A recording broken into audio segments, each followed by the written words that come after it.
je suis coach et formateur en développement personnel, en prise de parole en public et en leadership. Je partage avec vous un enseignement intitulé Ce qu'il ne faut jamais négliger durant l'année 2025. Il est important dans la vie d'être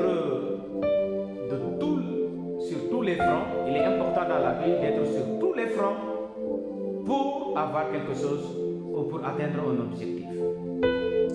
Mais je voudrais interpeller quelqu'une à ne pas sacrifier ces éléments. Premièrement, il ne faut jamais sacrifier ta santé. Ne joue jamais avec ta santé. Tu peux être un héros, une héroïne. Tu peux être un grand savant. Tu peux être un grand leader. Si tu n'as plus la santé, tu n'es plus ce que tu étais.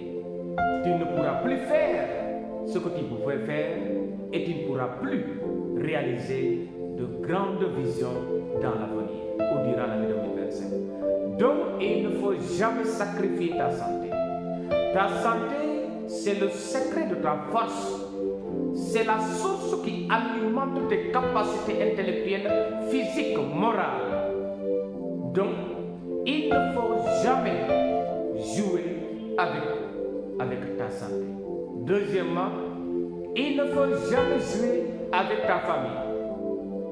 La famille est sacrée.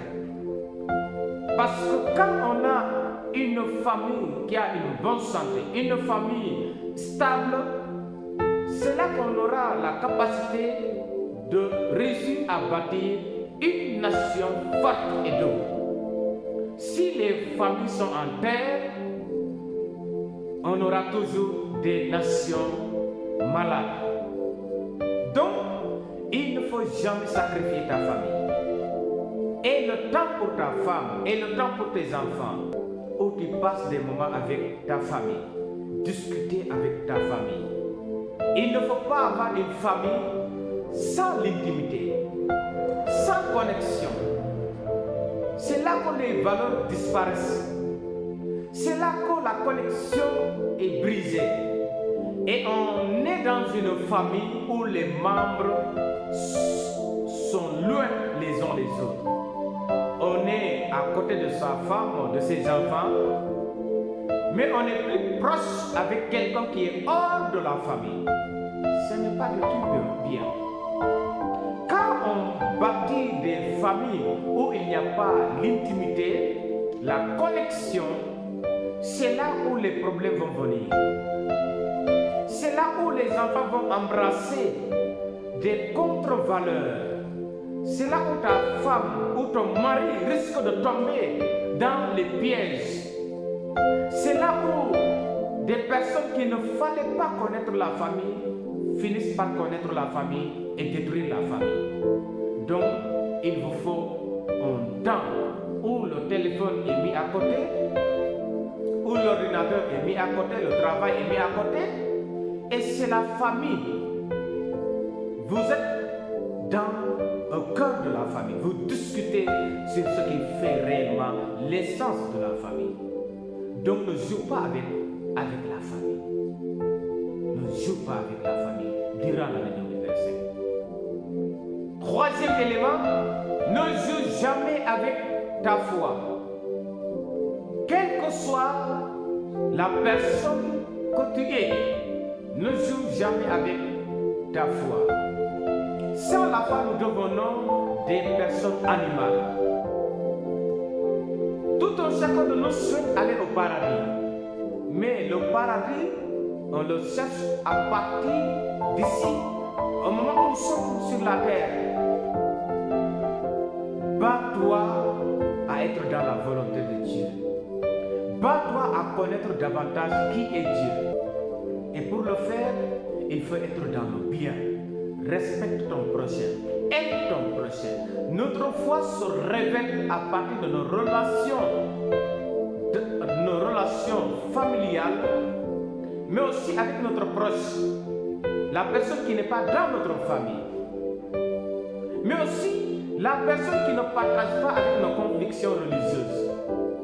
Si Si je suis chrétien, est-ce que j'aime le musulman? Si je suis musulman, est-ce que j'aime le chrétien? Si je ne suis pas en mesure d'aimer le chrétien ou le musulman, en réalité, je ne connais pas Dieu. Il est dit, tous sont la famille de Dieu. Tous sont créés par Dieu. Maintenant, tous ne sont pas en réalité, d'accord, destinés au paradis de Dieu parce que tous ne sont pas dans la volonté de Dieu. La question que je te pose, es-tu dans la volonté de Dieu?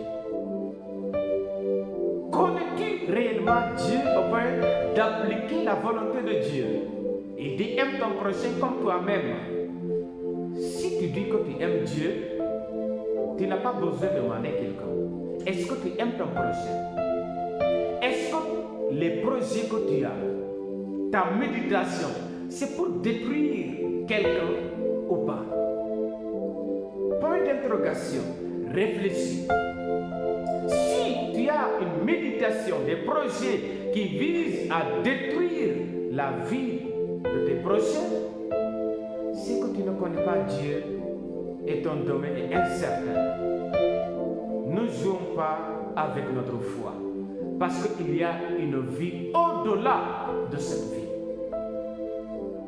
Dernier élément que tu ne dois pas négliger durant l'année 2025, c'est tes voisins.